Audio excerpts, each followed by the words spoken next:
Hello everyone, welcome to the online platform of live classes Sirsa. Today we are going to discuss about our next chapter, that is heredity of class 10th biology.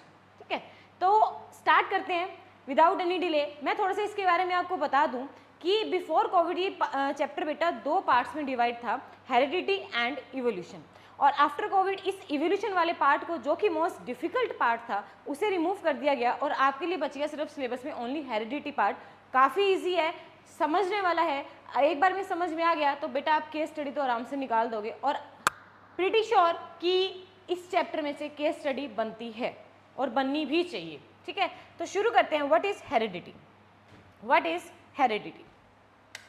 What is heredity? करें start. Okay जी. Now अब हमें पता है कि चलो एक बात सुनो, आप इसको अपने ऊपर रिलेट करके समझना. आप कुछ कैरेक्टर मम्मी के लेकर पैदा हुए हो, कुछ कैरेक्टर पापा के लेके पैदा हुए हो, है ना. मतलब कहने का मतलब क्या है कि आपके अंदर कुछ कैरेक्टर्स मम्मी से मिलते जुलते हैं, कुछ कैरेक्टर पापा से मिलते जुलते हैं, है ना. घर में बड़े बुजुर्गों से सुना होगा भाई ये तो मम्मी पे गई है, ये पापा पे गई है, मतलब उसका क्या है, फेस ऐसा है ना, उसके एक्सप्रेशन ऐसे हैं, उसकी एक्टिविटी उसकी तरह है. मतलब ये क्या हो रहा है, मतलब पेरेंट्स से कैरेक्टर नेक्स्ट जनरेशन में पास ऑन हुए, उनका ट्रांसमिशन हुए, उसी को तो हेरिडिटी बोलते हैं. उसी को तो हेरिडिटी बोलते हैं. समझ में आ गया? उसी को तो हेरिडिटी बोलते हैं. अब यहां से हमारी डेफिनेशन क्या बनेगी? The transmission of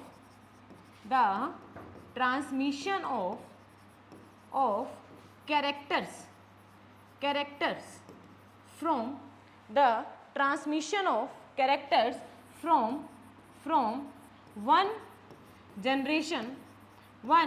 generation to next generation. क्या पॉइंट समझ में आ गया? एक जनरेशन से दूसरी जनरेशन में कैरेक्टर्स का पास ऑन होना, दैट इज हेरिडिटी. समझ में आ गया? किस तरह से पास होते हैं, क्या प्रोसेस है, कोई ना कोई प्रोसेस भी होगा, या पेरेंट्स से आए हैं कैरेक्टर, हम बच्चों में आए हैं, कैसे आए, कोई प्रोसेस भी होगा या नहीं होगा? बिल्कुल होगा मैम. तो उस प्रोसेस को क्या बोलते हैं बेटा? द प्रोसेस ऑफ ये लिख लेना बेटा, तुम्हारे हाफ ईयरली वगैरह में पूछी जा सकती है. The process of transmission of characters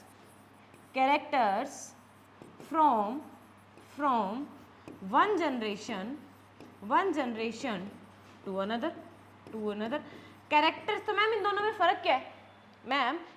फ़र्क क्या है? डिफरेंस क्या है? डिफरेंस बेटा ये है कि कैरेक्टर्स का ट्रांसफर होना एक जनरेशन से दूसरी generation, that is heredity. But किस तरह से पास ऑन हो रहे हैं, किस प्रोसेस के जरिए पास ऑन हो रहे हैं, उस प्रोसेस को बेटा क्या बोला जाता है? उस प्रोसेस को बोला जाता है इनहेरिटेंस. क्या समझ में आ गया? आ गया मैम, बिल्कुल आ गया मैम. चले next. Okay ji. Next term is our variation. अच्छा, वेरिएशन का मतलब क्या होता है? चेंजेस. क्या बेटा तुम अपने पेरेंट के एग्जैक्ट इक्वल हो? क्या पेरेंट के एग्जैक्ट सेम हो? नहीं, क्लोन तो नहीं हो ना उनके, एग्जैक्ट सेम तो नहीं हो, अलग हो. कुछ मम्मी की तरह हो, कुछ पापा की तरह हो. मतलब तुम में और उस जनरेशन में क्या है बेटा? कैरेक्टर्स में डिफरेंस है, कुछ चेंजेस है. उसी को ही तो क्या बोला जा रहा है? वेरिएशन बोला जा रहा है. वेरिएशन बोला जा रहा है. द डिफरेंस इन, या लिख लो चेंजेस. द डिफरेंस या चेंजेस इन द किस में? कैरेक्टर्स में. किस में? कैरेक्टर. द डिफरेंस और changes in the characters in one generation और next generation. उसे क्या बोलते हैं बेटा? वेरिएशन बोलते हैं. समझ में आ गया पॉइंट? जी मैम समझ में आ गया. अच्छा, अब मैं यहाँ से क्वेश्चन पूछूंगी, अगर बेटा वेरिएशन नहीं होगी तो क्या होगा? और मैम ने एक बात बताई है, क्या जब भी किसी बात का ये चीज़ समझना हो कि अगर वो चीज़ नहीं है तो उसका काम नहीं होगा. तो मैं यहाँ पर क्वेश्चन पूछ रही हूँ, what if variation is not take place in the organism? अगर किसी ऑर्गेनिज्म में वेरिएशन नहीं हो रही तो क्या पेरेंट्स से बच्चे में चेंजेस आएंगे? मैम नहीं आएंगे. क्या हम स्पीसीज को डिफर कर पाएंगे? मैम नहीं कर पाएंगे। क्या इवोल्यूशन हो पाएगी? इवोल्यूशन का मतलब क्या है? क्या हमारी जनरेशन आगे बढ़ पाएगी? मैम नहीं बढ़ पाएगी। यही तो वेरिएशन के फायदे हैं। इसीलिए वेरिएशन होना जरूरी है, इसीलिए वेरिएशन होना जरूरी है। बात समझ में आ गई? बिल्कुल बात समझ में आ गई। और यहाँ पर हम क्या लिखेंगे? Heredity, transmission of character from one generation to another generation. और उस टाइम पर क्या होगा बॉडी में? ऑर्गेनिजम्स में क्या आएंगे बेटा? वेरिएशन आएंगे। उस टाइम बॉडी में क्या आएंगे बेटा? वेरिएशन आएंगी। और इन दोनों को मिलाकर क्या बोला जाता है? जेनेटिक्स। जेनेटिक्स समझ में आ गया? जेनेटिक्स। तो genetics is the branch of biology which deals with the study of heredity and variation. It is the branch of science or biology which deals with the study of heredity and variation. क्या point समझ में आ गया? Point समझ में आ गया तो आगे चलें।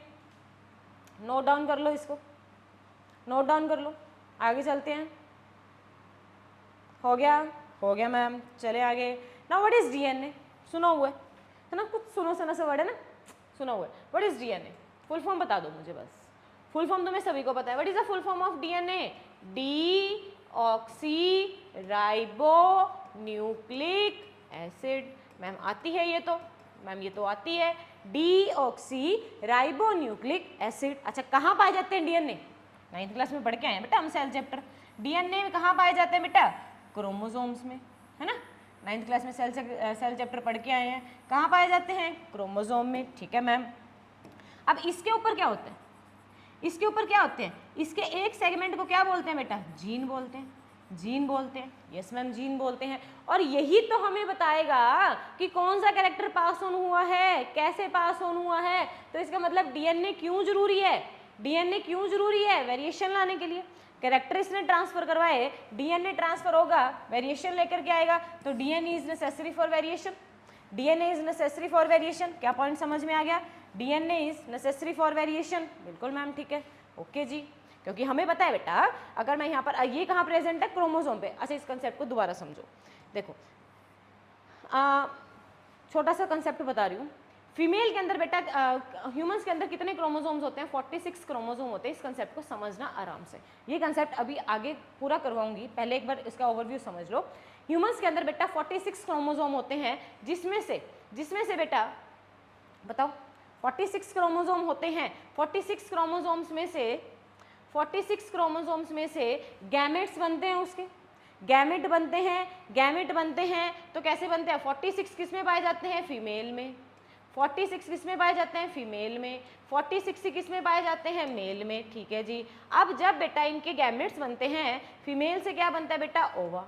मेल से बेटा क्या बनता है? स्पर्म। Okay ma'am. अब जब इनके गैमेट बनते हैं तो इनके क्रोमोसोम्स के नंबर क्या हो जाते हैं? हाफ हो जाते हैं। ठीक है मैम। जब इसके कितने हो गए? 23 हो गए। इसके कितने हो गए मैम? 23 हो गए। ठीक है जी। अब जब इनकी फ्यूजन होती है, रिप्रोडक्शन होती है, फर्टिलाइजेशन होती है, तो मैम अब जो ये जाइगोट बनता है, इसमें 23 इसके आए, 23 इसके आए, कितने आ गए टोटल? 46 आ गए मैम। 46 आ गए। अच्छा, अब यहाँ से क्या कंसेप्ट समझे कि इस जाइगोट में 23 तो बेटा मम्मी से आए हैं, 23 बेटा पापा से आए हैं। मतलब 23 क्रोमोसोम लिए हैं ना इसने मम्मी से, 23 क्रोमोसोम लिए हैं। और हमने क्या पढ़ा कि क्रोमोसोम के अंदर क्या होते हैं? डीएनए। क्रोमोसोम के अंदर क्या होता है? डीएनए। तो अगर 23 क्रोमोसोम गए तो बेटा डीएनए भी जाएगा। आधा डीएनए इसके गया, आधा डीएनए इसके गया। वो डीएनए पूरा बन के ही तो वेरिएशन लाया, है ना? तो इसीलिए बेटा डीएनए का कॉपी होना जरूरी है एक जनरेशन से दूसरी जनरेशन में, ताकि क्या आ पाए बेटा? वेरिएशन आ पाए। क्या पॉइंट समझ में आ गया? बिल्कुल मैम समझ में आ गया। अगर ये समझ में आ गया तो आगे चलते हैं। चलें जी आगे। नाउ यही क्वेश्चन है, why DNA कॉपिंग is essential? DNA copy essential होगा किसके लिए बेटा? वेरिएशन लाने के लिए। और अगर वेरिएशन आई तो स्पीसीज की क्या हो पाएगी बेटा? इवोल्यूशन हो पाएगी। स्पीसीज की बेटा क्या हो पाएगी? इवोल्यूशन हो पाएगी। क्या पॉइंट समझ में आ गया? बिल्कुल मैम समझ में आ गया। तो अब इस चैप्टर की तरफ बढ़ते हैं जो इस चैप्टर में हमें बताया गया है। अब हमने ये पढ़ लिया कि भाई मैम ट्रांसफर होते हैं कैरेक्टर एक जनरेशन से दूसरी जनरेशन पर ये बात पता कब लगी थी, पता कैसे लगी थी? तो उसकी स्टडी करने वाला हमारा कौन था? Gregor John Mendel. Gregor John Mendel. ठीक है जी। अब इसने किया क्या था,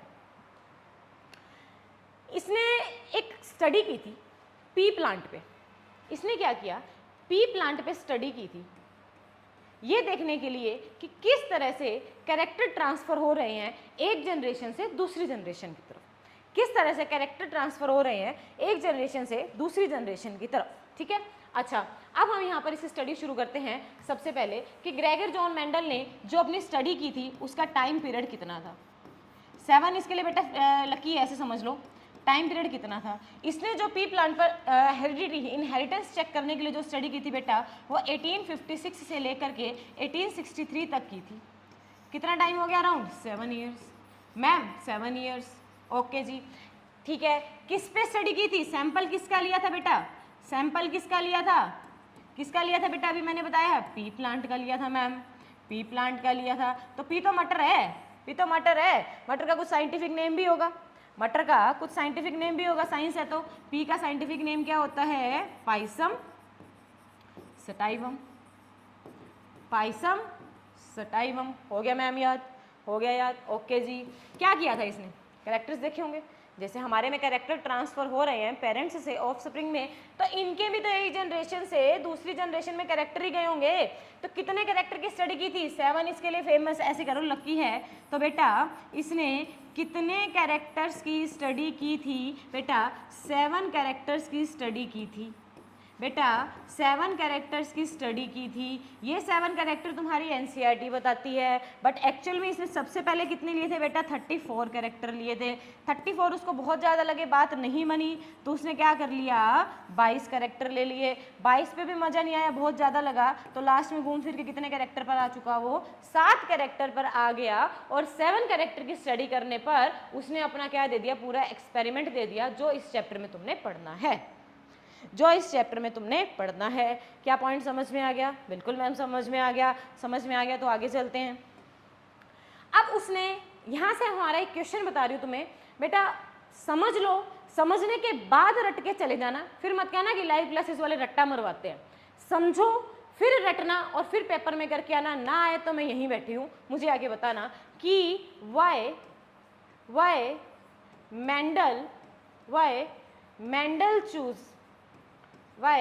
Mendel choose pea plant for his study. Why Mendel choose pea plant for his study. Star mark कर रही हूँ बड़ा एग्जाम में पूछा जाएगा बेटा। Why Mendel choose, राइट कर लो इसको,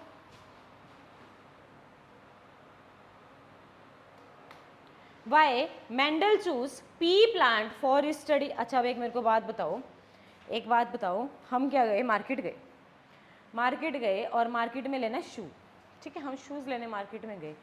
हम कौन सा शू सेलेक्ट करेंगे, जो दिखने में अच्छा हो, ठीक है, दिखने में अच्छा हो गया, जो ड्यूरेबल ज़्यादा हो, लंबे टाइम चलने वाला हो, जो काम का ज़्यादा हो, जो पानी में भी मेरे को सही काम दे दे, सिंपल भी नॉर्मल भी सही काम दे दे, हर टाइम डालने लायक हो, है ना। मतलब हम उसके क्या देखेंगे, एडवांटेज देखेंगे। यही एडवांटेज बेटा पी प्लांट में दिखी थी इसको, कि पी प्लांट की क्या एडवांटेज थी, उसने क्यों चूज़ किया था, क्यों बेटा। फर्स्ट उसका क्या था, एक तो वो ईजीली अवेलेबल था, वो बहुत आराम से मिल रहा था उसको, कोई दिक्कत नहीं थी, ठीक है। मल्टीपल कैरेक्टर उसमें पाए जा रहे थे, तो एक ही में उसको बहुत सारे कैरेक्टर मिल गए, तो उसको जगह जगह मुंह मारने की जरूरत ही नहीं पड़ी दिल पे मत लेना। एक ही में उसको बहुत सारे कैरेक्टर मिल गए, तो उसको बहुत सारे प्लांट लेने की जरूरत ही क्या थी, ओके जी। लाइफ स्पैन कम था, लाइफ स्पैन शॉर्ट था। यूँ नहीं है कि 100 साल जिएगा, एक्सपेरिमेंट कर लिया, उसको मैं सजा के रखूँ, पता नहीं कब मरेगा, सजा के रखूँ, है ना, ऐसा तो नहीं करना, हो गया काम, नक्की है, चलो निकलो। लाइफ स्पैन छोटा। मल्टीप्लिकेशन टाइम बहुत फास्ट था इसका, मल्टीप्लिकेशन टाइम या ग्रोथ टाइम बहुत ज़्यादा फास्ट था। बहुत फास्ट था, तो एक ही बहुत कम टाइम में अपनी जनरेशन प्रोड्यूस कर पा रहा था। अगर बहुत कम टाइम में ये जनरेशन प्रोड्यूस कर लिया इसने, तभी उसको स्टडी करना हर जनरेशन के लिए ईजी हो गया था। यूँ थोड़ी था 7 साल में खत्म भी हो गया एक्सपेरिमेंट, यूँ थोड़ी था कि पूरा लाइफ टाइम इसी के लिए बैठा रहेगा वो, है ना, इसी के लिए तो नहीं बैठा रहेगा। मल्टीप्लीकेशन टाइम क्या था, बहुत फास्ट था, इसको लिख लो फास्ट, ज़्यादा नहीं फास्ट था। क्या ये पॉइंट समझ में आ गए? क्या ये पॉइंट समझ में आ गए? ठीक है, इजीली अवेलेबल था। ओके, फिफ्थ पॉइंट अगर मैं तुम्हें बताऊं तो कहाँ लिखोगे, चलो इधर लिख ले। फिफ्थ पॉइंट तुम्हें बताऊं, रिप्रोडक्शन चैप्टर में मैं तुम्हें बताऊंगी पॉलिनेशन क्या होता है। पॉलिनेशन के दो टाइप्स होते हैं, self pollination and cross pollination. ठीक है, तो वहाँ आपको इस चैप्टर में बहुत अच्छे से बताया जाएगा। अब बेटा इसमें क्या था, सेल्फ पॉलिनेशन की कैपेसिटी थी। क्यों? क्योंकि बेटा इसमें मेल और फीमेल जो पार्ट थे ना फ्लावर, इसमें पी प्लांट में, वो उसको एक ही में मिल रहे थे, एक में ही मिल रहे थे, तो सेल्फ पॉलिनेशन हो रही थी। ठीक है, क्रॉस पॉलिनेशन करवानी होती, मतलब मेल ही होता फीमेल ही होता, इनको ब्रीड करवाना होता, तो इनके लिए कुछ एजेंट चाहिए होते हैं मुझे, उस चैप्टर में मैं बहुत अच्छे से तुम्हें समझाऊंगी, तो उसकी ज़रूरत नहीं पड़ी उसको। ठीक है, उसका काम और ईजी हो गया सेल्फ पॉलिनेशन की वजह से, सेल्फ पॉलिनेशन हो रही थी उसे। ठीक है, इस वजह से नो एजेंट रिक्वायर, किसी एजेंट की उसको जरूरत नहीं पड़ी। जब बेटा इस पी प्लांट से इतनी सारी उसको जरूरतें पूरी कर रहा था पी प्लांट उसकी, तो उसको क्या जरूरत थी किसी और को लेने की, है ना, क्या जरूरत थी किसी और को लेने की, तो इसीलिए मेंडल ने पी प्लांट चूज किया था। ये क्वेश्चन फिर बोलूंगी, अभी भी बोलूंगी, चाहे रिकॉर्ड कर लेना, रट जाना, पेपर में आएगा, फिर मत कहना। मैं किसी को क्रिटिसाइज़ नहीं करूँगी, बट फिर कहते हैं कि लाइव क्लासेस वाले रट्टा मरवाते हैं, यही आएगा। कंसेप्ट क्लियर हो गया तो बेटा रट्टा मारने में कोई हर्ज नहीं है, कर लो। Why Mendel chose pea plant for his study? Because pea plant is easily available. Pea plants show multiple character. Lifespan of pea plant is very less. Multiplication time of pea plant is very fast. It shows self pollination. It do not require any agent for cross pollination. क्या समझ में आ गया? हो गया? चलें next. Okay जी, okay जी, चलते हैं। अब हम पढ़ते हैं, लिख लिया ये, कर दूँ अब, लिख लिया जी। अब मैं पढ़ते हैं कि उसने बेटा कौन कौन से कैरेक्टर की स्टडी की थी। उसने 7 कैरेक्टर की स्टडी की थी, और इन 7 कैरेक्टर को पढ़ना तुम्हारे लिए, पढ़ना तो आसान है, इनको याद करना थोड़ा सा मुश्किल होगा। एंड फिर you know live classes is famous for its tricks, है ना, तो मैं तुम्हें ट्रिक से याद कराऊंगी कि हमने किस तरह से कैरेक्टर्स याद करने के, कौन कौन से कैरेक्टर मेंडल ने लिए थे पी प्लांट के लिए। ओके जी, स्टार्ट करते हैं। ट्रिक बता रही हूँ। अच्छा, SPF का नाम सुना, सन प्रोटेक्टिंग फैक्टर, हर कोई लगाता होगा, है ना, बस वहीं से याद करेंगे।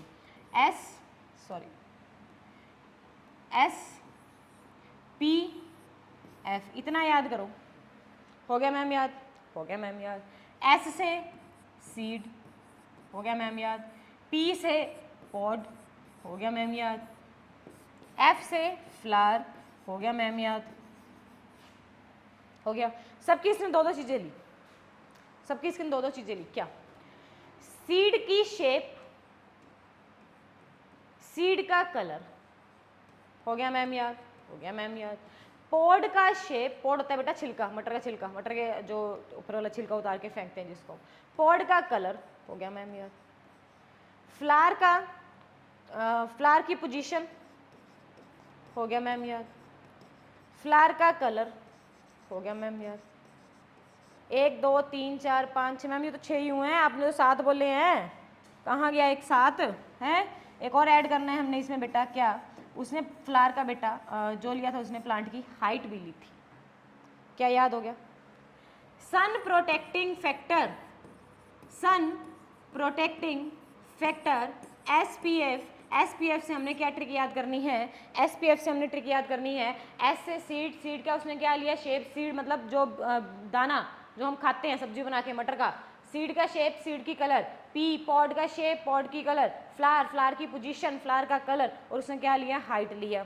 यहाँ तक मैम समझ में आ गया? मैम समझ में आ गया। कितने कैरेक्टर हो गए मैम? कितने कैरेक्टर हो गए? Character number 1, character number 2, character number 3, character number 4, character number 5, character number 6, character number 7। भूल जाओ तो मैं यहीं बैठी हूँ, बता देना मुझे आके। मैम याद हो गया। अच्छा, मैंने बोला हाइट, मैंने बोला हाइट, किसी की हाइट बहुत ज़्यादा है, किसी की हाइट बहुत छोटी है, कोई टॉल है, कोई ड्वार्फ है। कैरेक्टर क्या है? हाइट। बट हाइट में भी टॉल और ड्वार्फ है। बात समझना मेरी, क्या बोल रही हूँ मैं, कैरेक्टर क्या है यहाँ पर समझना, इसको विजिबल होगा ना, हाँ। कैरेक्टर क्या है बेटा, कैरेक्टर क्या है, हाइट, कैरेक्टर क्या है, हाइट। और हाइट बेटा दो टाइप की है, कौन कौन सी, या तो टॉल भी हो सकती है या किसी की ड्वार्फ भी हो सकती है ना। तो बेटा हर कैरेक्टर के दो चीजें होती हैं और इन दोनों को क्या बोला जाता है बेटा, ट्रेड्स बोला जाता है। इन दोनों को क्या बोला जाता है, ट्रेड्स बोला जाता है। तो अगर अब मैं वर्ड ट्रेड का यूज करूंगी तो मैं उस पर्टिकुलर कैरेक्टर की कोई पर्टिकुलर बात की के बारे में बात करूंगी। समझ में आ गया। तो हर कैरेक्टर की दो ट्रेड्स होती हैं, दो ट्रेड्स होती हैं जिसमें से पहले इसको नोट डाउन कर लो, फिर मैं इसको दोबारा समझाऊंगी और थोड़ा सा कंजस्टेड करूंगी, स्पेस चाहिए मुझे, नोट डाउन कर लो।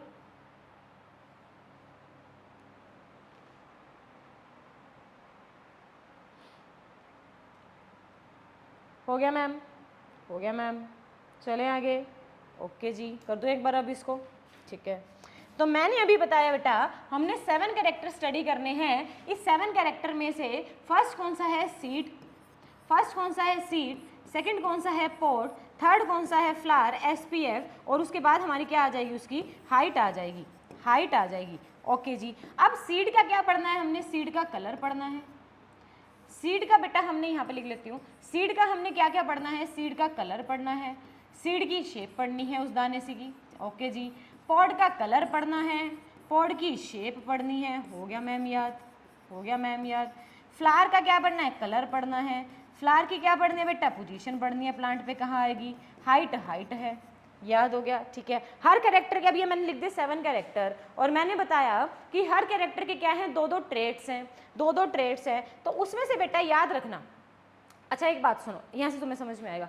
मान लो बहुत सारे जने हैं, बहुत सारे जने हैं, और उसमें से एक 6 फुट 8 इंच का एक आदमी निकल के जा रहे हैं, नॉर्मल हमारे जितने हाइट वाले हैं, और एक 7 फुट 6 फुट 8 इंच का एक आदमी निकल के जा रहा है, तो सारे उसकी तरफ देखना शुरू कर देंगे, हो इतना बड़ा है ना, सारे उसकी तरफ देखना शुरू कर देंगे, और देखते देखते वो सभी पे क्या कर जाएगा, डोमिनेट कर जाएगा, हावी हो जाएगा उस पर। समझ में आ रही है बात। तो यही मैं कहना चाह रही हूँ कि हर कैरेक्टर के दो ट्रेट है, उसमें से बेटा एक दूसरे पर हावी होता है। समझ में आया। उस हावी वाले को क्या बोला जाता है बेटा, डोमिनेंट ट्रेट, और एक वाले को क्या बोला जाता है, रिसेसिव ट्रेट। क्या समझ में आई बात, नाम से समझ में आ रहा है। डोमिनेंट मतलब हावी होगा किस पे, रिसेसिव वाले पे, छोटे वाले पे, ठीक है। अब हम पढ़ते हैं, चलो जी। मटर सबने देखा, याद करना और आसान है, फिर कहेंगे लाइव क्लासेस वाले रट्टा मरवाते हैं, नहीं बेटा समझा रही हूँ, कंसेप्ट क्लियर करवा रही हूँ, ठीक है। अब देखो सीड सबने देखे, बीज सबने देखा है मैम, ओके जी। सीड सबने देखा है, बिल्कुल मैम सबने देखा है, ठीक है। अब सीड जो होता है पहले कौन से कलर का होता है, पहले जो होता है वो डोमिनेंट लिखना है, मैच्योर होने के बाद जो होता है वो रिसेसिव में डालना है, बस बात समझ में कर लो। पहले सीड का कलर बेटा कौन सा होता है, येलो कलर होता है। पहले सीड का कलर कौन सा होता है, येलो होता है। जब बाद में मैच्योर हो जाता है, हमारे घरों तक पहुंच जाता है, तो हमें ग्रीन कलर का सीड मिलता है, ग्रीन कलर का दाना निकलता है मटर का, तो मतलब वो रिसेसिव है, ठीक है जी। शेप, शेप, शेप बेटा दो तरह की होती है, राउंड और रिंकल्ड। राउंड होता है पूरा दाना गोल गोल, पूरा मटर का दाना गोल गोल, और रिंकल थोड़ा सा भूसा हुआ सा, है ना, जैसे सलवटी सी पड़ी हुई है उसमें। तो सीड का जो शेप होती है, एक तो राउंड होती है और दूसरे को मैं क्या बोलती हूँ, रिंकल्ड बोलती हूँ। अब ये बातें तुम्हारी सारे इस चैप्टर में काम आने वाली है, ध्यान से समझ लेना इसको। हो गया मैम याद, ओके जी। कलर चेंज करते हैं। अब पोड, पोड क्या है, छिलका, ठीक है। अब पोड जब हम लेके आए हैं घर में, क्या होगा कलर का, ग्रीन कलर का, ठीक है मैम। थोड़े दिन रख दो, सब्जी ना बनाओ, थोड़े दिन ऐसे ही रख दो, फ्रिज में रख दो, 20 दिन रख दो, 15 दिन 20 दिन रख दो, बाहर रख दो, कैसा हो जाता है, येलो येलो सा, भूसा हुआ सा, है ना, येलो येलो सा। तो बाद में कैसा हो गया, येलो कलर का। हो गया मैम याद।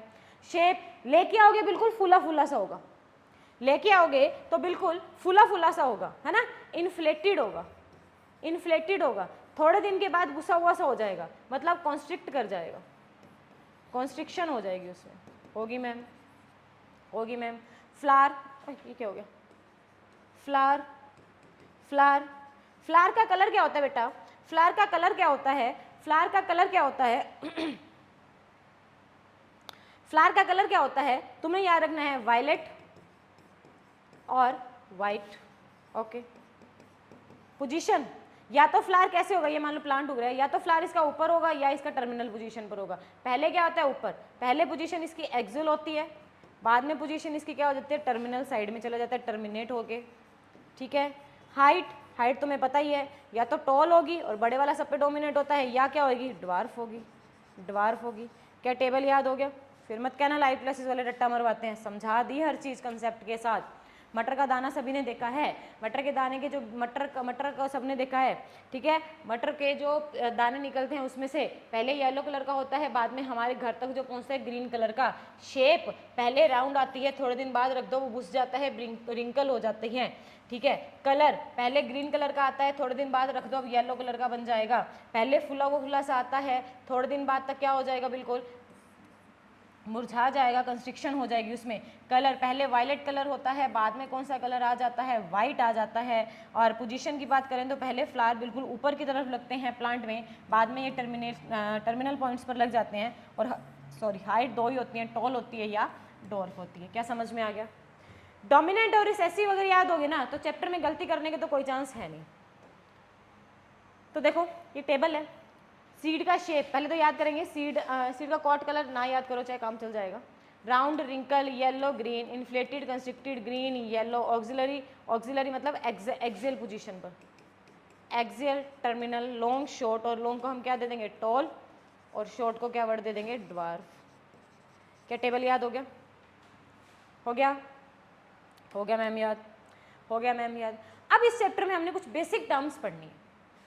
अच्छा, आगे चलने से पहले एक बार फाइनल स्टार्टिंग से रिवीजन करते हैं इसकी। हमने पढ़ा what is heredity, the transmission of characters from one generation to next generation is called heredity, and the process of transmission of character from parents to offspring is known as inheritance. जब parents से character transfer होते हैं progeny में या next generation में, उसको progeny बोलते हैं बेटा, ऑफस्प्रिंग्स बोलते हैं, उसमें तो उसमें क्या आते हैं बेटा, चेंजेस आते हैं कुछ। हम हूबहू अपने माँ बाप की तरह नहीं होते, उनमें और हमें कुछ चेंजेस आते हैं। क्यों आते हैं अभी मैंने तुम्हें बना के बताया था क्यों आते हैं। बिकॉज जब भी रिप्रोडक्शन होती है, फर्टिलाइजेशन होती है बेटा, तो हाफ ऑफ क्रोमोसोम्स कैरी होते हैं जाइगोट में, और जाइगोट ही आगे चलकर एम्ब्रियो और फीटस बनाता है। तो हाफ क्रोमोसोम बेटा मदर से लिए हैं, हाफ क्रोमोसोम बेटा उसने फादर से लिए हैं। हाफ ऑफ आने की वजह से कुछ कैरेक्टर ये लेकर के जाता है, कुछ कैरेक्टर ये लेकर के जाता है। कैरेक्टर कैसे आए, क्यों, हाफ क्या है बेटा, क्रोमोसोम, क्रोमोसोम के अंदर क्या होता है, डीएनए, डीएनए के ऊपर क्या प्रेजेंट होता है, जीन, जीन ही तो कैरेक्टर को कंट्रोल करता है बॉडी के। समझ में आ गया? बिल्कुल मैम समझ में आ गया।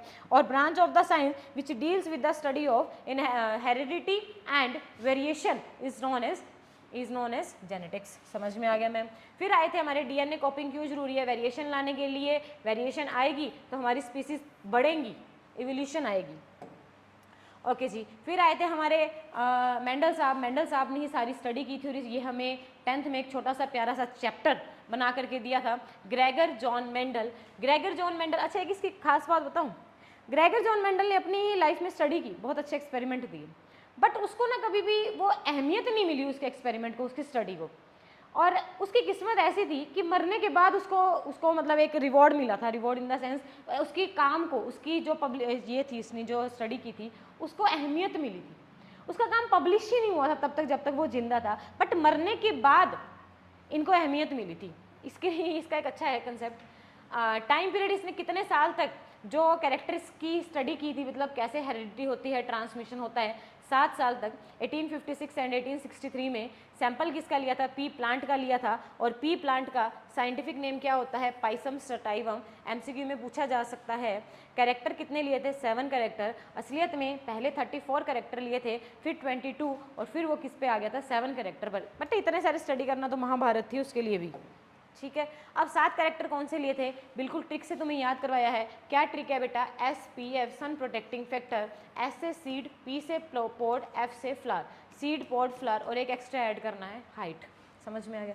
फिर हमने इन्हीं कैरेक्टर्स के कुछ डोमिनेंट ट्रेट्स पढ़े हैं, कुछ रिसेसिव ट्रेट्स पढ़े हैं, and what is the difference between character and trait. I think इस लेक्चर के बाद तुम्हें ये पॉइंट क्लियर हो गया होगा कि कैरेक्टर के कितने क्या होता है, ट्रेट क्या होते हैं, और हर कैरेक्टर के कितने कितने ट्रेट्स होते हैं। पॉइंट अगर क्लियर है तो आगे चलते हैं। What is gene and what is allele, what is gene and what is allele. ठीक है जी। अब मैंने तुम्हें एक बात बताई,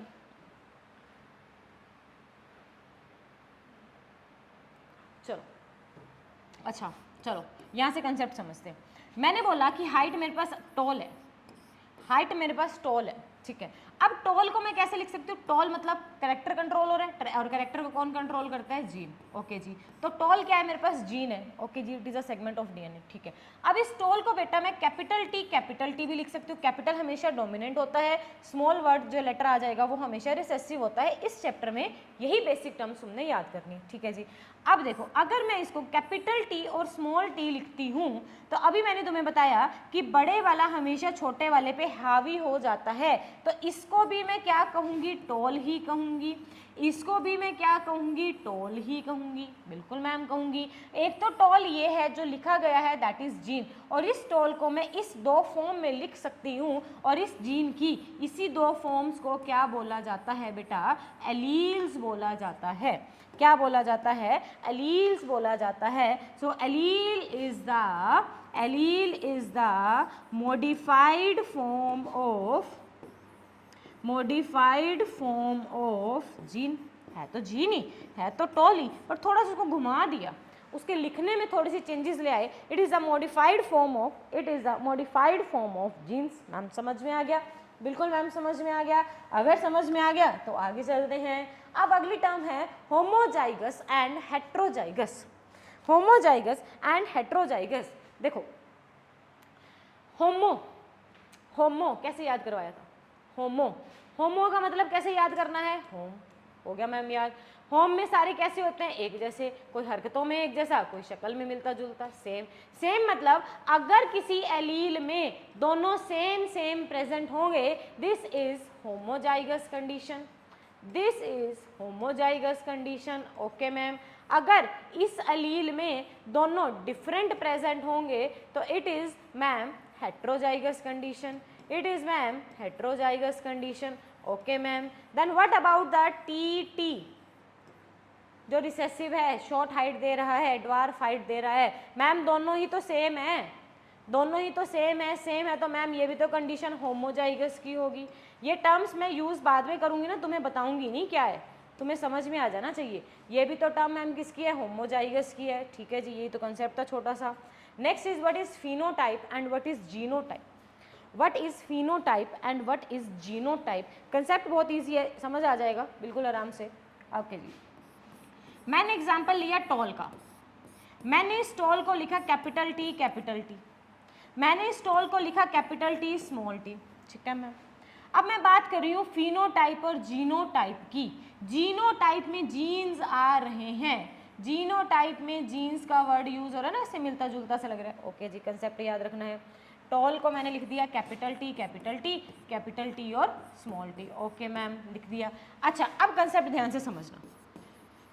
मेरे पास एक है फिनोटाइप और एक है जीनोटाइप। मैं तुम्हें याद करवा रही हूँ, ये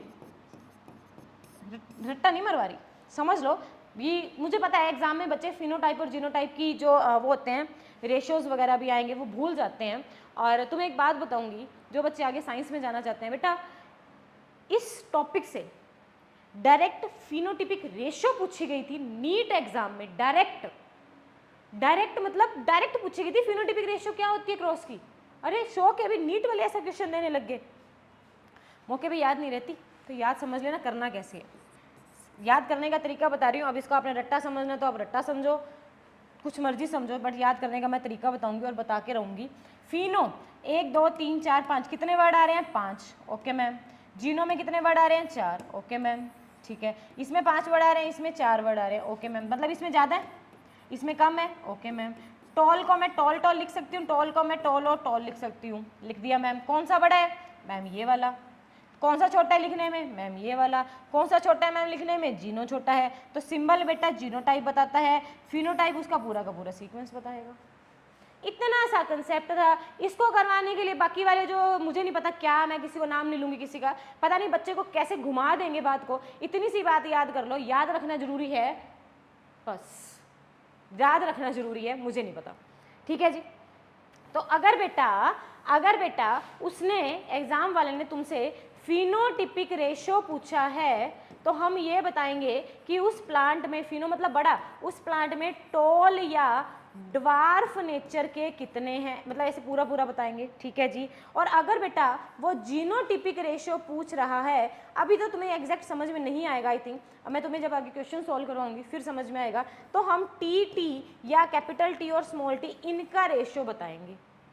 समझ में आ गया कैसे, अभी हम सॉल्व करेंगे फिर तो मैं बताती हूँ। तो फर्स्ट चलते हैं मोनोहाइब्रिड क्रॉस पे। अब समझ लिया हमने, कुछ बेसिक टर्म पढ़ ली, मेंडल के बारे में पढ़ लिया, उसने 7 कैरेक्टर लिए थे। अब उसने किया क्या था, करा क्या था, कैरेक्टर ले लिए, कैरेक्टर का कुछ तो किया होगा या चार्ट डाला था, कुछ तो किया भी होगा। तो सबसे पहले बेटा उसने कौन सा क्रॉस किया, मोनोहाइब्रिड क्रॉस।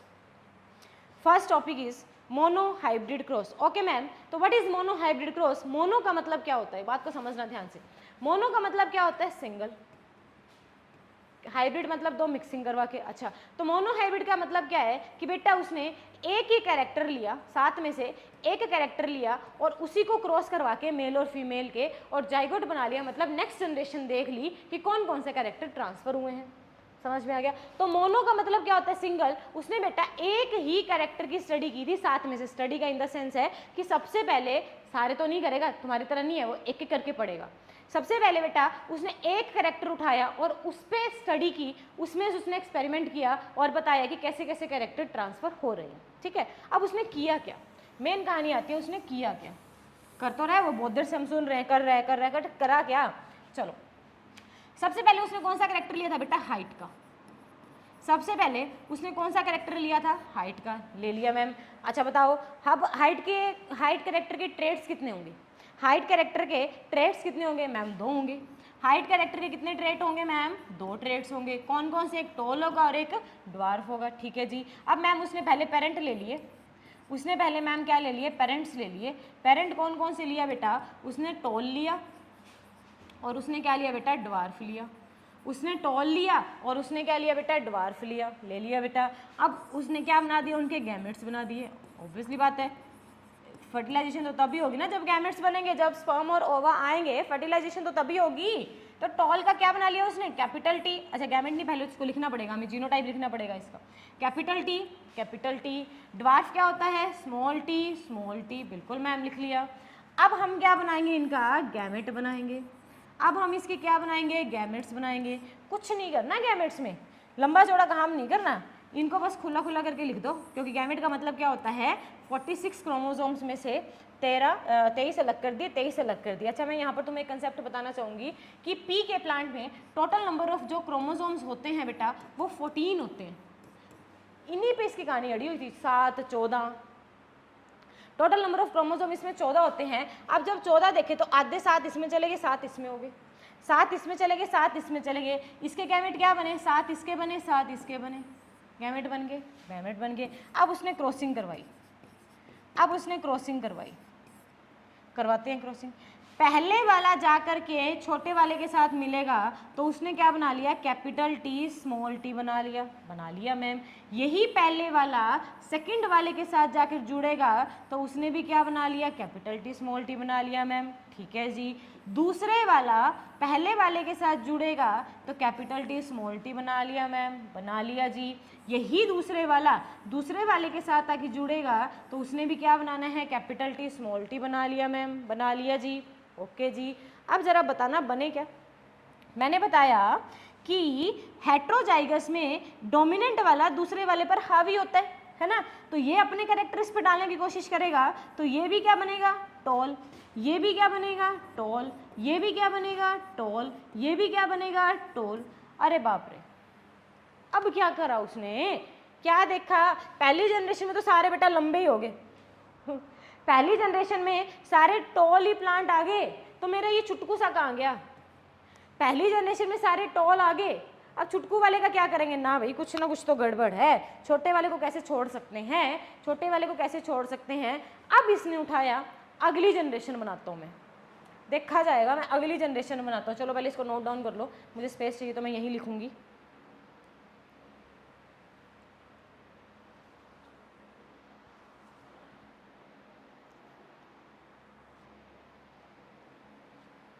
हो गया, ठीक है। अब सुनो, अब कहता है चलो मैं अगली जनरेशन बना के देखता हूँ, क्या पता मेरे से कोई गलती रह गई हो, चलो हो सकता है। अब उसके पास जब बेटा कितने आगे थे, 4 टॉल आगे थे, तो इसने क्या किया, अब नया तो कहीं से ला नहीं सकता था, हाइट ले ली उसने, करेक्टर ले लिया, ट्रेट उसने दोनों ले लिए, दूसरा तो ला नहीं सकता था बिकॉज मोनोहाइब्रिड कर रहा था। तो इसने क्या किया, फर्स्ट जनरेशन में जो प्रोड्यूस हुए ना, सेल्फ पॉलिनेशन करवानी थी, आपस में ही करवा दिया आपस में ही क्रॉस करवा दिया। तो इसने क्या लिया, 2 ले लिए, 4 में से कोई भी 2 ले लेते हैं, 2 पेरेंट ले लिए, 2 पेरेंट्स ले लिए, capital T small T, capital T small T, ठीक है। अब इनके गैमेट बना दिए, गैमेट बना दिए, ठीक है, कैपिटल टी स्मॉल टी, साथ उसमें गए, साथ उसमें गए, क्रोमोसोम गए, करवा दिए, आपस में करवा दी। और आपस में करवाने को क्या बोलते हैं बेटा, क्या करवाई आपस में, आपस में करवाई क्या है, आपस में करवाई क्या बेटा, क्रॉसिंग करवाई है आपस में। अच्छा, सेल्फी सेल्फी कर लेते हो, खुद की फोटो खुद ही लेने लग जाते हो, है ना, उसने भी यही किया, उसको नाम दिया बेटा इसने सेल्फिंग, उस क्रॉसिंग को नाम दिया, क्रॉस मतलब 2 में करवाना, सेल्फ मतलब खुद का खुद में ही करवाना, दैट इज सेल्फिंग करवाई उसने।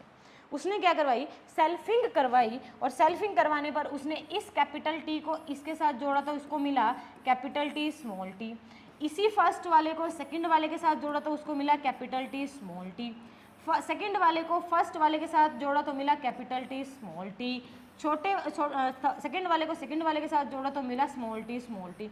अब मजा आया भाई, अब कहानी समझ में आई, चलो बनाते हैं। कैपिटल टी क्या बन गया, टॉल बन गया, कैपिटल टी स्मॉल टी क्या बन गया, टॉल बन गया, कैपिटल टी स्मॉल टी क्या बन गया मैम, टॉल बन गया, स्मॉल टी क्या बन गया मैम, ड्वार्फ बन गया। स्मॉल है ना दोनों ही स्मॉल है, तो हम राजा हैं अपने, हमें किसी की जरूरत नहीं है।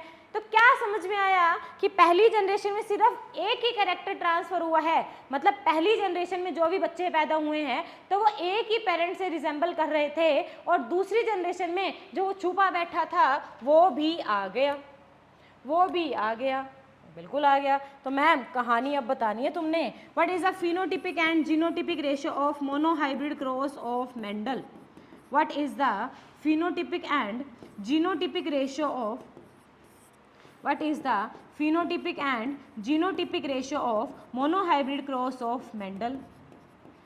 मैम याद कर लो, फिनो और जीनो मैंने किसको बोला था, फिनो बड़ा है मतलब ये बड़ा है, तो पूरे वर्ड का रेशियो फिनोटिपिक देगा, और जीनो छोटा है, सिंबल का रिलेशनशिप जीनोटिपिक देगा। चलो फिर 1 2 3, 3 टॉल है, 1 ड्वार्फ है, तो क्या मैं बेटा इसको 3:1 लिख सकती हूँ, बिल्कुल मैम लिख सकती हूँ। 1 2 सेम 1 अलग, फिर जीनोटिपिक क्या बन गया 1:2:1, क्या मैं ये लिख सकती हूँ, बिल्कुल मैम लिख सकती हूँ। ये कंसेप्ट था बेटा मेंडल के मोनोहाइब्रिड क्रॉस का।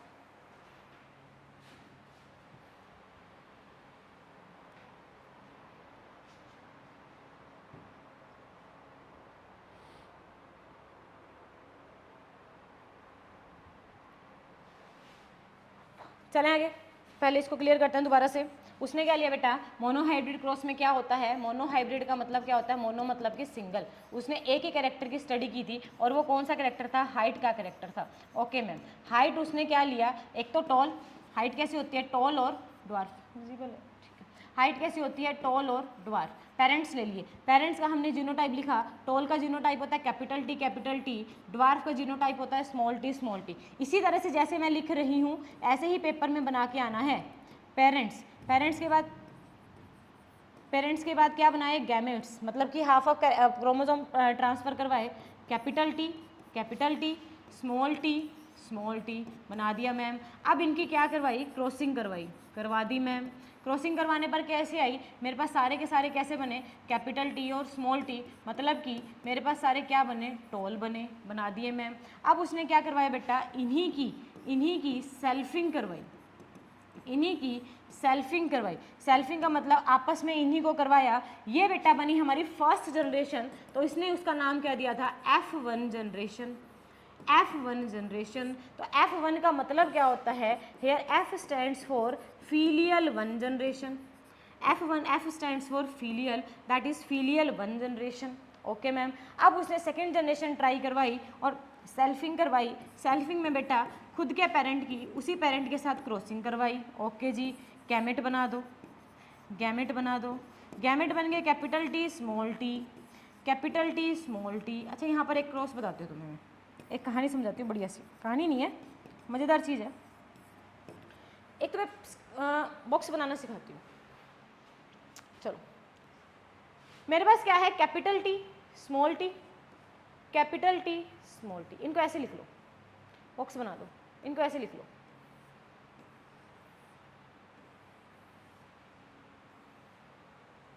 कैपिटल टी वाला कैपिटल टी के साथ बनाएगा तो कैपिटल टी, कैपिटल टी वाला स्मॉल टी के साथ जोड़ेगा तो capital T small T, capital T वाला स्मॉल टी के साथ जोड़ेगा तो capital T small T, small T वाला स्मॉल टी के साथ जोड़ेगा तो स्मॉल टी।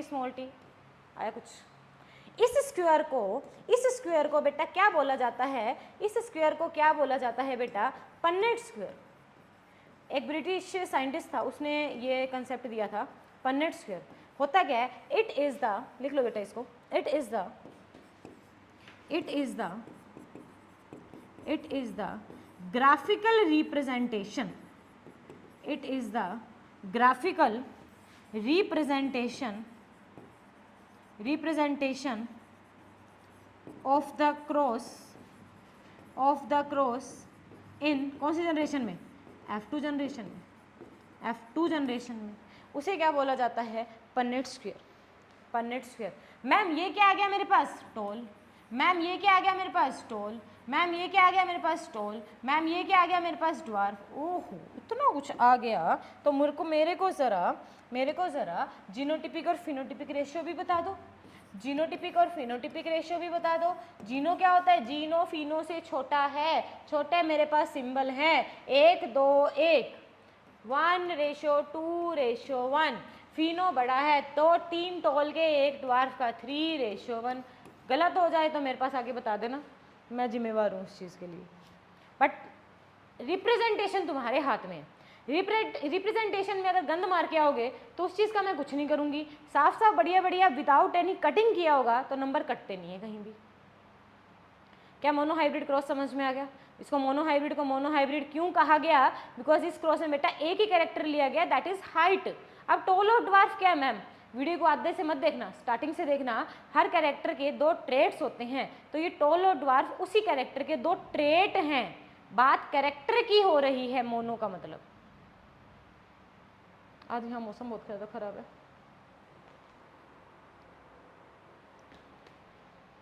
चलें आगे। सी, अब इन्होंने क्या किया हुआ है, कैरेक्टर एक लिया था, कोई भी हो सकता है, हाइट ले लो, कलर ले लो, शेप ले लो, कुछ भी ले लो। तो इसने बेटा येलो और ग्रीन लिया, येलो और ग्रीन लिया, येलो और ग्रीन। येलो के लिए पहले प्योर पेरेंट क्या हो जाएंगे, वाई वाई। और ग्रीन के लिए, अच्छा एक बात समझना, ग्रीन के लिए मैं जी नहीं लिखूंगी, फिर मैं कंफ्यूज हो जाऊंगी अगर मैंने ग्रीन के लिए जी लिखा तो। जो डोमिनेंट ट्रेट होता है ना, उसी की ही स्मॉल अल्फ़ाबेट क्या बनते हैं, हमेशा रिसेसिव के बनते हैं। तो सबसे पहले मैंने पेरेंट लिए, प्योर येलो लिया और ग्रीन लिया। अच्छा, गैमेट बना दिए वाई और वाई, वाई और वाई। F1 जनरेशन में मेरे पास क्या आ गए, सारे के सारे हाइब्रिड आ गए। अब देखो वाई वाला, बड़े कैपिटल वाई वाला डोमिनेट करेगा, और कैपिटल वाई वाला कौन सा था, येलो। तो मेरे सारे कौन से बने बेटा, येलो सीड बन गए मैम। अब इसी की मैंने क्या करवा दी, सेल्फिंग करवा दी। सेल्फिंग करवाने पर मुझे क्या मिल गया बेटा, प्योर भी मिले हैं, हाइब्रिड भी मिले और प्योर भी मिला है। और यही हमारी क्या बन के आती है, जीनोटिपिक और फिनोटिपिक रेशियो निकल के आती है। क्या समझ में आ गया? बिल्कुल मैम समझ में आ गया। समझ में आ गया तो आगे चलते हैं। अब उसने क्या देखा कि कोई ना कोई चीज़ पास हुई है जनरेशन में, तभी कैरेक्टर शो हुए हैं। तो उसने बेटा उसका एक नाम दे दिया। उस टाइम तक उतनी टेक्नोलॉजीज नहीं थी, उसको समझ नहीं आ रहा था कि क्या था। उसने फिर उसका नाम दे दिया कि क्या चीज़ पास ऑन हुई है। उसने कह दिया एक फैक्टर है, जो चीज़ पास ऑन हुआ है एक जनरेशन से दूसरी जनरेशन में, जो कैरेक्टर्स लाने के लिए क्या है, रिस्पॉन्सिबल है, उसी फैक्टर को आज हम किसके नाम से जानते हैं, जीन के नाम से जानते हैं। And gene is a segment of DNA and DNA is a part of chromosome. इसका मतलब क्रोमोसोम पास हुए, है ना। और इसको ही हम क्या जानते हैं, जीन के नाम से जानते हैं। और ये हमेशा पेयर में अक्कर करते हैं, अभी हमने पढ़ा, ये हमेशा पेयर में अक्कर करते हैं। और फर्स्ट जनरेशन में सिर्फ कौन सा ट्रेट आता है, डोमिनेंट ट्रेट आता है। और सेकंड जनरेशन में जो छुपा हुआ होता है वो भी आ जाता है, मोनोहाइब्रिड क्रॉस यही पढ़ा है ना। तो उस लॉ के, उसके अकॉर्डिंग मेंडल ने बेटा 3 लॉ बनाए थे। First law is law of dominance. Second law is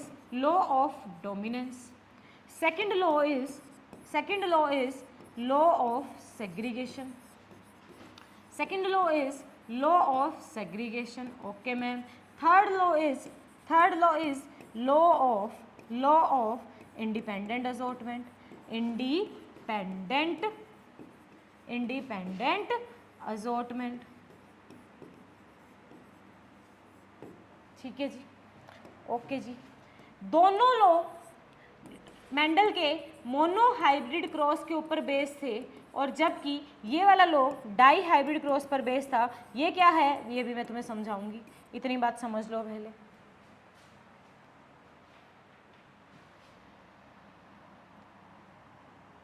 हो गया, ठीक है। अब मैं यहाँ से तुम्हें एक आउट ऑफ एनसीईआरटी एक बात बताना चाहती हूँ, तुम्हारे 10th के लेवल की नहीं है बेटा। Law of dominance pure law नहीं था, इसकी भी एक्सेप्शंस थी जो तुम्हारे एनसीईआरटी के सिलेबस की नहीं है 10th के अकॉर्डिंग, बट पता हो कि इसकी भी एक एक्सेप्शन थी, इसकी भी एक एक्सेप्शन थी। ये भी प्योर लॉ नहीं था अपने आप में, एक अकेला लॉ जो प्योरिटी शो करता था वो लॉ ऑफ सेग्रीगेशन था।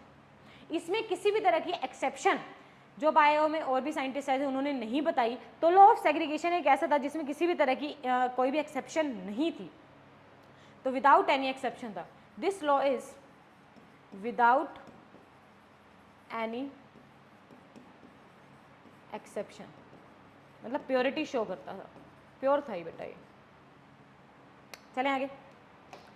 तो फर्स्ट लॉ क्या कह रहा है, लॉ ऑफ डोमिनेंस। जितनी बातें अपन ने मोनो हाइब्रिड क्रॉस करने से पहले पढ़ी हैं वही कहता है लॉ ऑफ डोमिनेंस। चलो, in a cross of parents, parents के क्रॉस में जो किस में है, प्योर है। प्योर मतलब टॉल भी अपने आप में प्योर है, ड्वार्फ भी अपने आप में प्योर है। मैम प्योर का मतलब क्या है, प्योर का मतलब है होमोजाइगस, प्योर का मतलब है होमोजाइगस फॉर्म है, ठीक है। Only one form of the trait will appear in the next generation. अच्छा, जब इन प्योर फॉर्म की स्टडी की थी तो फर्स्ट जनरेशन में सारे कैसे आए थे, टॉल, और टॉल पेरेंट एक ही था, एक ही पेरेंट था। इसका मतलब यही कह रहा है law of dominance, only one form of the trait will appear in the next generation, ठीक है।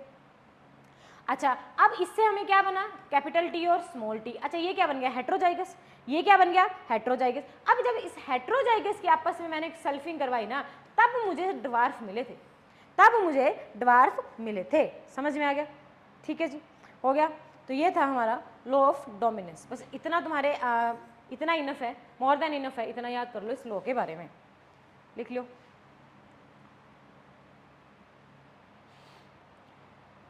वैसे नीचे बता देती हूँ मैं लिखा क्या हुआ है, all the offspring will be heterozygous. और जितने भी इनसे क्रॉस करवाने के बाद ऑफस्प्रिंग आए थे वो कैपिटल टी और स्मॉल टी आए थे, सारे के सारे हेट्रोजाइगस आए थे। और हेट्रोजाइगस हमेशा क्या बताता है बेटा, डोमिनेंट ट्रेट के बारे में बताता है, मतलब कि क्या, टॉल बता रहा था ये सारी बात, ठीक है। चले, okay ji. Law of segregation. अच्छा एक बात बताओ, मेरे पास थे 14 क्रोमोसोम फीमेल में और 14 क्रोमोसोम मेल पी पे। जब मैंने उनके गैमेट बनाए तो हाफ ऑफ क्रोमोसोम क्या हो गए, ट्रांसफर हो गए, 7 आधे हो गए, 7 आधे हो गए, है ना। उसी को बोला जाता है बेटा लॉ ऑफ सेग्रीगेशन। सेग्रीगेशन का मतलब हम यहाँ से क्या याद करेंगे, सेग्रीगेशन का मतलब हम यहाँ से याद करेंगे सेपरेशन। सेग्रीगेशन मतलब सेपरेशन। कहता है कि जब गैमेट बनते हैं तो क्रोमोसोम्स या जो फैक्टर्स होते हैं वो सेपरेट हो जाते हैं एक दूसरे से। क्यों होते हैं, ताकि नेक्स्ट जनरेशन में आधे ही आए एक पेरेंट से। समझ में आया। तो law of segregation states that the 2 copies of each genetic factor segregate, मतलब कैपिटल टी बनाया था, ये सेपरेट हो जाते हैं गैमेट के टाइम पर। किस टाइम पर, during the development of gamete.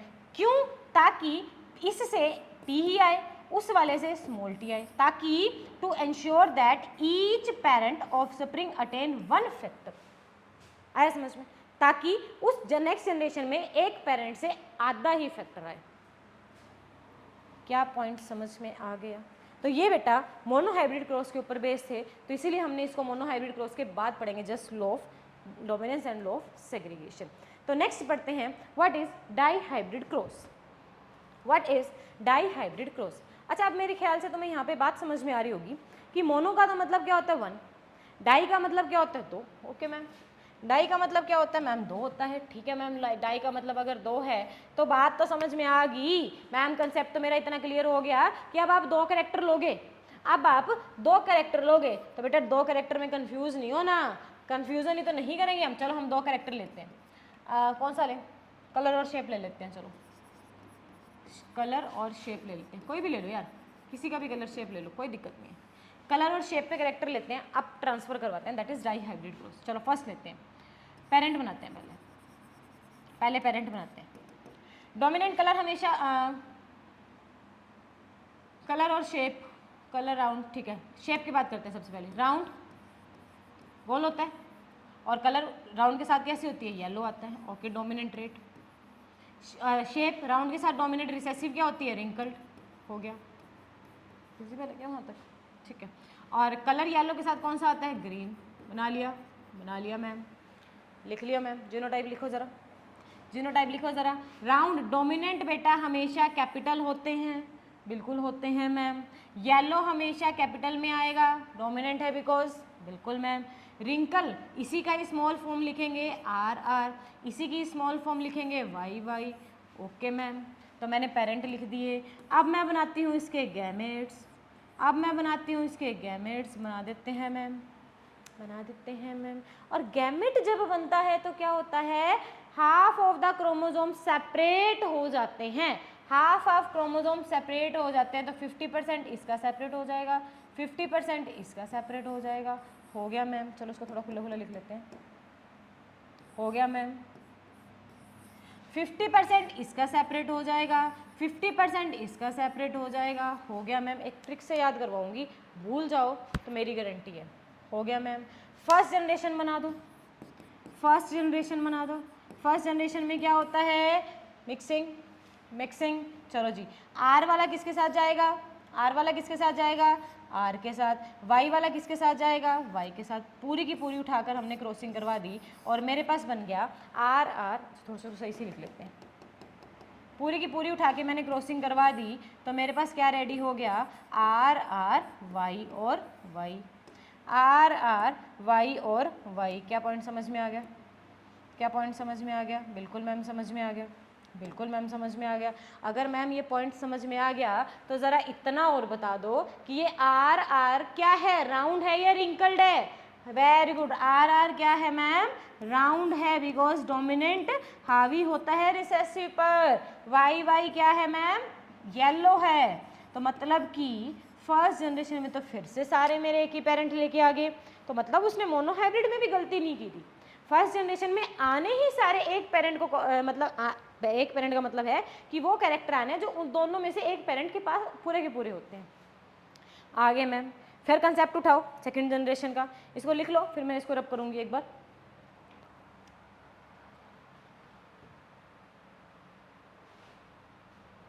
ठीक है, अब मैंने क्या करना है, सेकंड जनरेशन बनानी है। अब सेकंड जनरेशन बनानी है तो उठाओ फिर। आर आर वाई वाई की क्रॉसिंग मुझे किसके साथ करवानी है, आर आर वाई वाई के साथ, मतलब सेल्फिंग करवानी है, अब कहानी अड़गी, कैसे, सोचो। अब कहानी अड़गी बेटा, गैमेट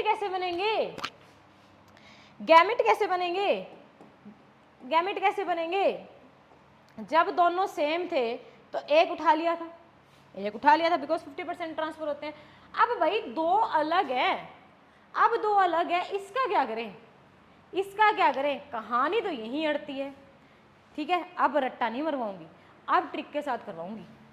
और ट्रिक क्या याद रखनी है, गैमेट फॉर्मेशन करना है तो हमें एक ट्रिक याद रखनी है, एक फॉर्मूला याद रखना है, जो अगर तुम साइंस में जाओ तो +2 में, बायो में आफ्टर +2 नीट दो तब भी काम आएगा। क्या फॉर्मूला है, 2 की पावर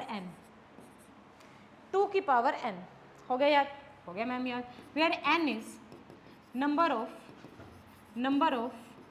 हेट्रोजाइगस,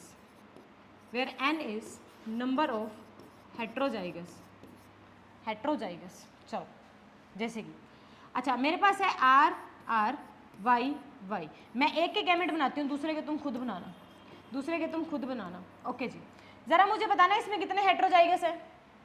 एक हेट्रोजाइगस तो मैम ये है पेयर, एक हेट्रोजाइगस मैम ये पेयर है, तो कितने हेट्रोजाइगस है मेरे पास, 2 है मैम। तो मेरे पास 2 की पावर कितनी आ जाएगी मैम, 2 आ जाएगी। और 2 की पावर कितनी होती है मैम, 4 होती है। तो यहाँ से एक कंसेप्ट तो क्लियर हो गया कि मेरे इसके 4 गैमेट बनेंगे और इसी की तरह ये है तो इसके भी कितने गैमेट बनेंगे, 4 गैमेट बनेंगे।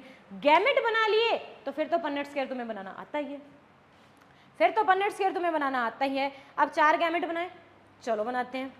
कोई भी एक हेट्रोजाइगस उठा लो, पहला उठा लेते हैं, आर और आर उठा लिया। सुनो, अब जब ये सेल्फिंग करेंगे, क्रॉस करेंगे, सेल्फिंग मतलब आपस में करेंगे, तो ये आर वाला इस y के साथ भी क्रॉस करेगा और इस y के साथ भी क्रॉस करेगा। समझना ध्यान से, ये आर वाला कैपिटल Y के साथ भी क्रॉसिंग करवाएगा, स्मॉल y के साथ भी क्रॉसिंग करवाएगा। Similarly small R capital Y के साथ भी क्रॉसिंग करवाएगा, स्मॉल y के साथ भी क्रॉसिंग करवाएगा। बिल्कुल समझ में आ गया मैम। तो मेरे पास क्या बना, इस r की y के साथ आर वाई बन गया, इस r की y के साथ आर वाई बन गया, इस r की y के साथ आर वाई बन गया, इस r की y के साथ आर वाई बन गया। क्या 4 गैमेट बन गए? क्या 4 गैमेट बन गए?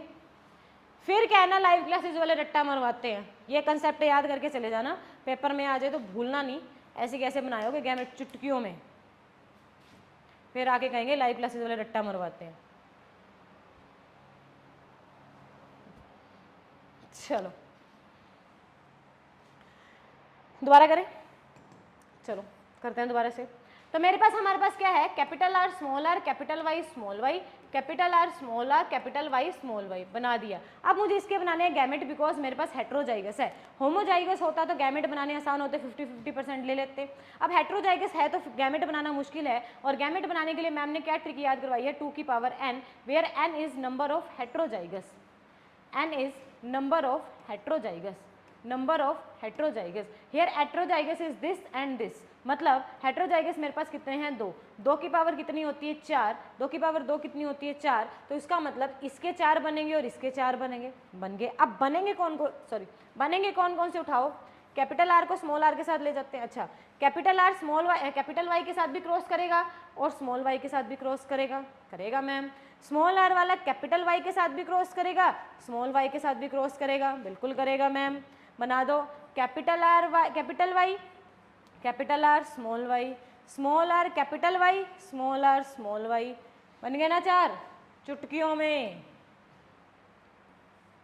चलो बनाओ फिर। तो इसके मैम मेरे पास बन गए, पनेट्स के सीधा बनाते हैं, इसके मेरे पास गैमेट बन गए कैपिटल आर कैपिटल वाई,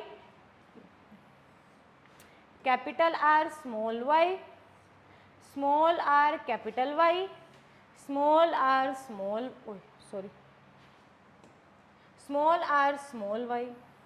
अब इसी की तरह तो ये पेरेंट है, तो इसके भी तो गैमेट सेम ही बनेंगे। बना दो फिर, capital R capital Y, capital R small Y, small R capital Y, small R small Y, बन गए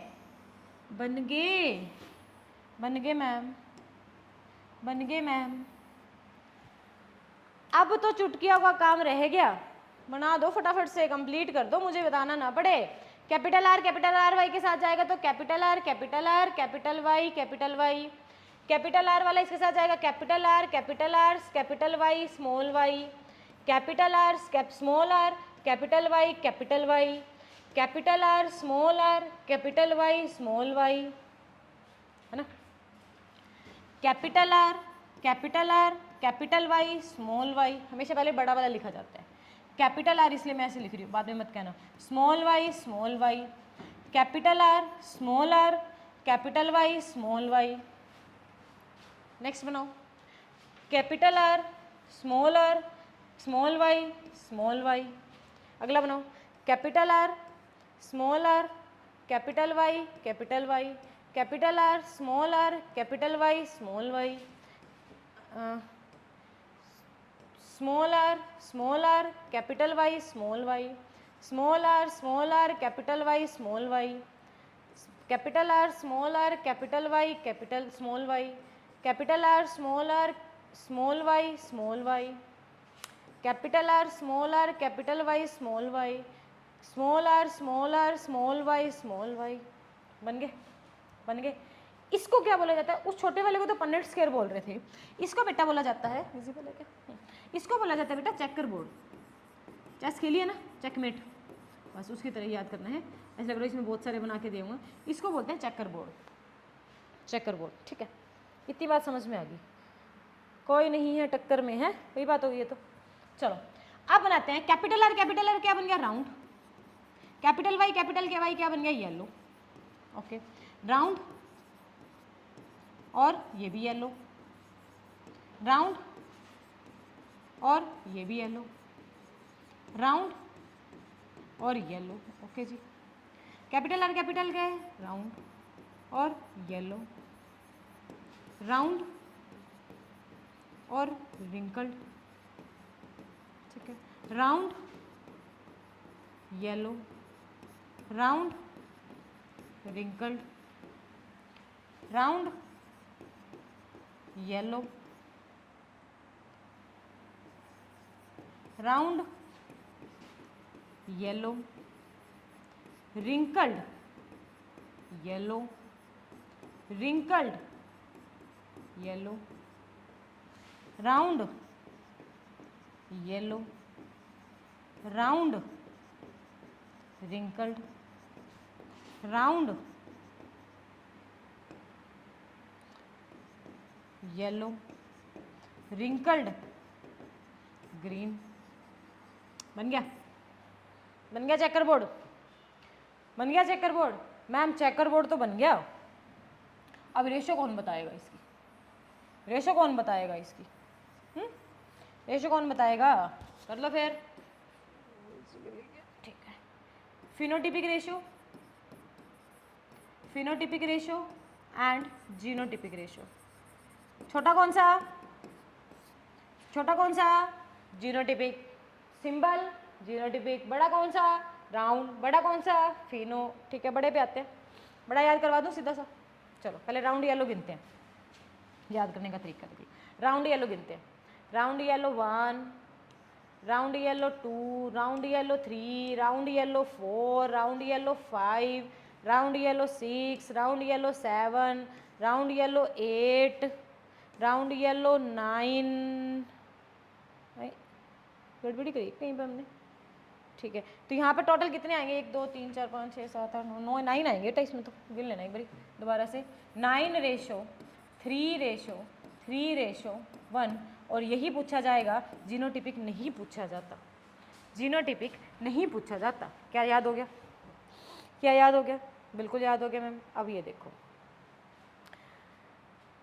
तो ये बन गए थे बेटा हमारे डाई हाइब्रिड क्रॉस में। फर्स्ट जनरेशन में मेरे पास सारे कैसे थे, राउंड और येलो आए थे, फर्स्ट जनरेशन में मेरे पास सारे राउंड और येलो आए थे। राउंड और येलो का मैंने क्या बनाए, गैमेट्स बनाए, और गैमेट्स बनाने का फॉर्मूला क्या याद करवाया तुम्हें, 2n टू की पावर n, टू की पावर n मतलब n नंबर ऑफ हेट्रोजाइगस। इसमें मेरे पास हेट्रोजाइगस 2 हैं, एक ये है और एक ये है, तो 2 की पावर 2 यानी कि 4, मतलब कि 4 गैमेट इसके बनेंगे और 4 ही गैमेट दूसरे वाले पेरेंट के बनेंगे। सेम टू सेम गैमेट बनाने सिखा दिए थे करके, मेरे पास रेशो क्या आ गया, 9 रेशो 3 रेशो 3 रेशो 1। क्या समझ में आ गया, बिल्कुल मैम समझ में आ गया। अभी भी नहीं आएगा तो कब आएगा। अब मैंने बताया कि लॉ ऑफ डोमिनेंस और लॉ ऑफ सेग्रीगेशन आए थे बेटा मोनो हाइब्रिड क्रॉस पे, ठीक है।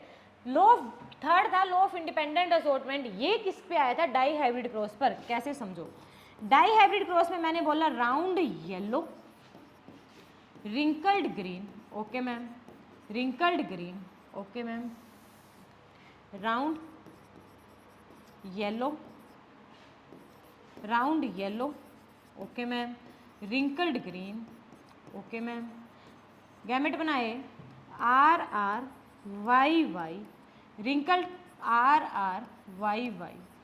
अब जब मैंने इसे गैमेट बनाया तो ये आर पूरा सेपरेट हुआ, ये वाई पूरा सेपरेट हुआ, ये आर पूरा सेपरेट हुआ, ये वाई पूरा सेपरेट हुआ। मोनो हाइब्रिड हमने में क्या पढ़ा था, लिए ये थे, ये अलग गया, ये अलग गया, बट डाई हाइब्रिड में पूरा का पूरा आया, सॉरी पूरा का पूरा आया है, और ये पूरा का पूरा कैरेक्टर, पूरा का पूरा कैरेक्टर दूसरे वाले कैरेक्टर के साथ आराम से फ्यूज कर रहा है, आराम से क्रॉस कर रहा है, इसका इससे कोई लेना देना नहीं है, आए आए ना आए ना आए, मैं तो मेरे साथ जा रहा हूँ। इसी को जो बोलते हैं लॉ ऑफ इंडिपेंडेंट असॉर्टमेंट, मतलब कि ये इंडिपेंडेंटली एग्जिस्ट करेगा, इसको मतलब नहीं है मेरे पास दूसरा है या नहीं, मैं अपना सिंगल बंदा हूँ, आराम से काम करूंगा। तो in the alleles of different genes separated independently, separated independently of one another during gamete formation। पूरा का पूरा अलील ट्रांसफर हो रहा है, पूरा का पूरा अलील ट्रांसफर हो रहा है, ना कि पर्टिकुलर एक जीन ट्रांसफर हो रहा है। इसी को बोला जाता है बेटा लॉ ऑफ इंडिपेंडेंट असॉर्टमेंट। समझ में आ गया। नाउ आई थिंक तो लास्ट सेकंड टॉपिक है इस चैप्टर का, law of sex determination in human beings. ये बेटा आई थिंक मुझे करवाने की ज़रूरत नहीं पड़नी चाहिए, बहुत अच्छे से आपको पता है, तो मैं यहाँ समझा देती हूँ तुम्हें वैसे थोड़ा सा। Law of sex determination in human being, number of chromosome humans में कितने होते हैं? नंबर ऑफ क्रोमोसोम्स ह्यूमन में कितने होते हैं बेटा? नंबर ऑफ क्रोमोसोम ह्यूमन में कितने होते हैं? 46। मतलब 2n की पावर कितनी होती है बेटा? 46 होती है। ठीक है जी, या मैं इसको लिख सकती हूँ, और मैं इसको क्या लिख सकती हूँ? 23 पेयर्स। मैं इसको क्या लिख सकती हूँ? 23 पेयर्स। ओके मैम, चलो जी। मेल में कितने हैं? 46। फीमेल में कितने हैं? 46। ओके जी, मैंने क्या बनाना है? गैमेट बनाना है, तो पेरेंट हो गए। वही कंसेप्ट उठाओ, पेरेंट उठाओ, फिर गैमेट उठाओ, गैमेट बना दो। गैमेट इसके क्या बनता है बेटा? स्पर्म बनता है। फीमेल का गैमेट क्या बनता है? एग बनता है। ओके जी, क्रोमोसोम की बात करें तो मेल के पास कौन सा क्रोमोसोम होता है? एक्स वाई होता है। फीमेल के पास कौन सा क्रोमोसोम होता है? एक्स एक्स होता है। ओके जी, गैमेट बनाएंगे तो एक्स अलग बनता है, वाई अलग बनता है। गैमेट लॉ ऑफ सेग्रीगेशन यही कहता है। फीमेल बनाते हैं तो एक्स अलग बनता है, एक्स अलग बनता है, बिल्कुल बनता है मैम। 46 क्रोमोसोम दे रहे हैं तो 23 इसमें आएंगे, 23 इसमें आएंगे, बिल्कुल आएंगे मैम। 23 इसमें आएंगे, 23 इसमें आएंगे, बिल्कुल आएंगे मैम। दोनों की फ्यूज़न होगी, दोनों की फ्यूज़न होगी तो फर्स्ट एक्स पहले इसके साथ जाएगा तो क्या बना लेगा? एक्स एक्स बनाएगा। फिर से फर्स्ट वाला सेकंड वाले के साथ जाएगा तो एक्स एक्स बनाएगा। वाई वाला एक्स के साथ जाएगा तो एक्स वाई बनाएगा। वाई वाला एक्स के साथ जाएगा तो एक्स वाई बनाएगा, बिल्कुल बनाएगा मैम। मेरे पास यहाँ क्या पैदा हुई? गर्ल पैदा हुई। यहाँ क्या पैदा हुई? गर्ल पैदा हुई। यहाँ क्या पैदा हुई? बॉय पैदा हुआ। यहाँ क्या पैदा हुआ? बॉय पैदा हुआ। तभी तो बेटा 50% चांस होते हैं लड़का होगा या लड़की होगी, लड़का होगा या लड़की होगी। 50-50% चांस होते हैं, हमें नहीं पता क्या होगा, लड़का भी हो सकता है, लड़की भी हो सकता है। किस पे डिपेंड है? किस पे डिपेंड है? देखो बेटा, इसके पास तो एक्स क्रोमोसोम है, फीमेल के पास तो एक्स क्रोमोसोम है, तो दे दे के भी क्या दे सकती है? एक्स ही दे सकती है, एक्स ही दे सकती है। तो बेचारी अबला नारी बेचारी क्या करेगी? सिर्फ एक्स ही दे सकती है। ये है जी चालबाज, चतुर, छुपा बैठा वाई लेकर के। अब ये वाई देगा, फिर तो भाई लड़का पैदा हो गया। इसने जो एक्स दे दिया, गड़बड़ी कर दी, फिर तो लड़की पैदा होगी, फिर तो लड़की पैदा होगी। बट हमारी सोसाइटी में क्या स्टीरियोटाइप है कि ऑलवेज फीमेल्स और mothers are blaming to produce girl child. Do you agree? Do you agree? अब तो पढ़ लिया, अब तो कल को तुम बड़े होगे हैं, शादी होगी, तुम्हारे बच्चे होंगे, उनकी शादी होगी, सास ससुर बनोगे, वहाँ जाके स्टीरियोटाइप ना झाड़ने लग जाना हमारे दादी नानियों की तरह। भाई लड़की पैदा हुई है, मदर की वजह से इसको मारो, है ना, उस पर ना स्टीरियोटाइप झाड़ने लग जाना। डू यू एग्री क्वेश्चन आ सकता है, काफ़ी ज़्यादा इंपॉर्टेंट है। हमारी सोसाइटी में हमेशा मदर को ब्लेम किया जाता है लड़की पैदा करने पर, हैं? क्या आप इस बात से एग्री करते हैं? बिल्कुल भी नहीं एग्री करते हम। नहीं करना चाहिए उसको ब्लेम, बिकॉज सारे होता है ना पंजाबी में, पवाड़े की जड़ कौन है? फादर है। क्यों? उसके पास बेटा क्या है? एक्स और वाई है। फीमेल अबला नारी बेचारी के पास एक्स और एक्स है, तो दे दे के भी सिर्फ एक्स ही दे सकती है। ये देगा छुपा रुस्तम वाई, और इसकी वजह से क्या प्रोड्यूस होगा? लड़का पैदा होगा या लड़की पैदा होगी, बताएगा। तो लिखेंगे कैसे इसे? No we don't agree with this statement as mothers are blaming to produce girl child as according to situation mother contain the same type of chromosome, that is x and x, but father contain the different type of chromosome, that is x and y. During cross chromosome from the father will justify to and cross with the x chromosome of mother, and that justify कि जो sex होगा बच्चे का वो father होगा या girl होगी या बॉय होगा। समझ में आया? समझ में आया? ये कंसेप्ट बहुत ईजी है, तुम्हें आता ही है बहुत अच्छे से।